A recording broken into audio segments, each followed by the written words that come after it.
Let's talk a little bit about one of the most common challenges businesses ever face as they grow.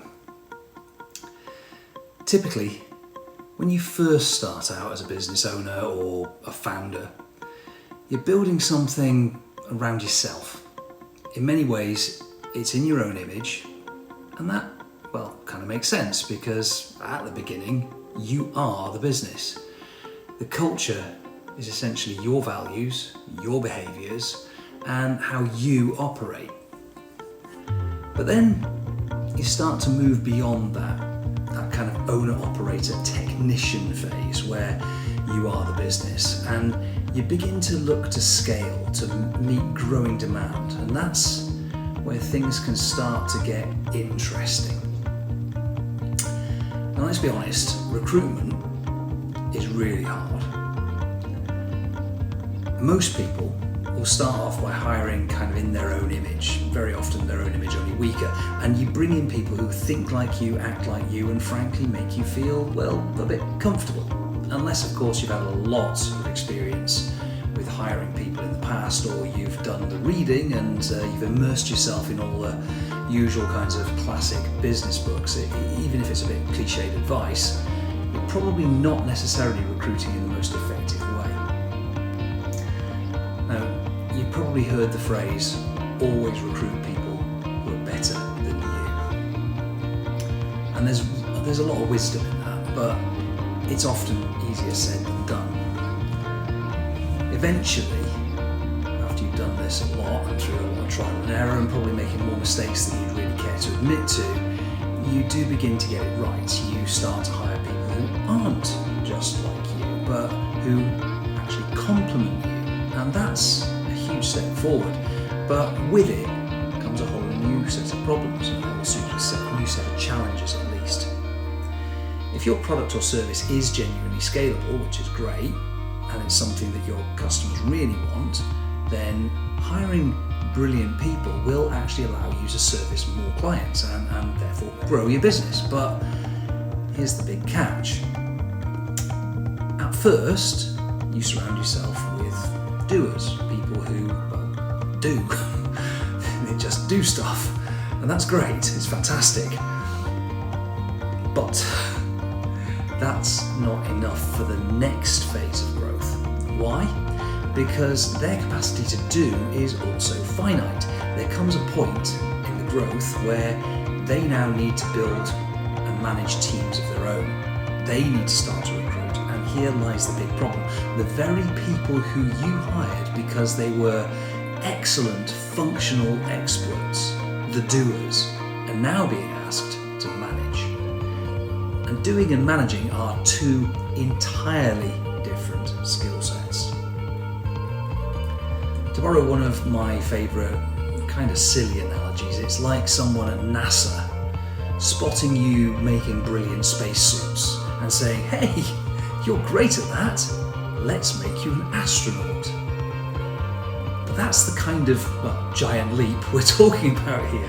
That's the order of difference between these two sorts of roles. Being a manager is a completely different job. It requires its own technical competencies. Leading and managing people, not just doing things. And it's not a natural progression, it's a skill set that must be learned, and it must be practiced. And yet most businesses massively underinvest in developing their managers. So, what happens? You find yourself stuck. You're frustrated, so you throw more bodies at it, more people at it, more money at it. But nothing really improves. Growth stalls. Scaling turns into stagnation. Worse still, cracks start to appear in your culture. Toxicity begins to creep in.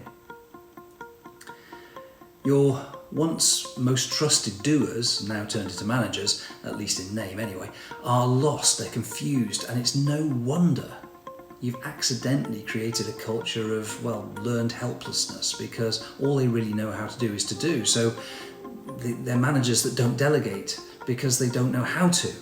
They constantly firefight and rescue their team members.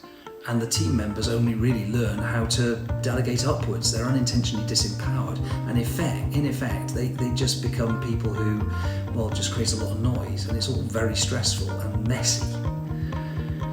A very wise man called Marcus Kauke once said, ambiguity at the top breeds politics at the bottom, and when you've got very confused middle managers, you get a lot of ambiguity, and that's exactly what you're seeing. A kind of fog has descended. A once clear and focused organisation is now very little more than a swamp of mediocrity and confusion, which is not great. So what's the fix? Won't surprise you, but train and coach your managers. Teach them how to train. Teach them how to delegate. Teach them how to mentor. Give them the tools, the skills to coach and nurture their people. Teach them how to listen, how to lead, how to manage well. Because what your leaders do, everyone else will mirror. People do what they see much more than they do what they're told. So what you demonstrate, what you reward, and what you tolerate will become your culture. If someone who was a fantastic early stage hire just doesn't kind of cut it and they're not cut out for management, well, that doesn't make them a bad person. Help them to succeed somewhere else. Don't trap them in roles that make them miserable. Support their journey. Help them to find a version of success that suits them without forcing them into becoming someone that they're actually not. Because, well, here's the truth. If they're not experiencing a healthy, helpful management dynamic from you, well, they probably shouldn't be managing others either. It's kind of linking the top to the bottom. And once you do have a capable management team around you and you've got those people in place around you, you might start to think, well, great, this is it, we're sorted now. But even then, not quite, because culture is never ever a finished product. The word culture comes from the Latin colere, which is a verb, an action, an acting word, to cultivate. Think of it like gardening. You don't just plant something and then walk away.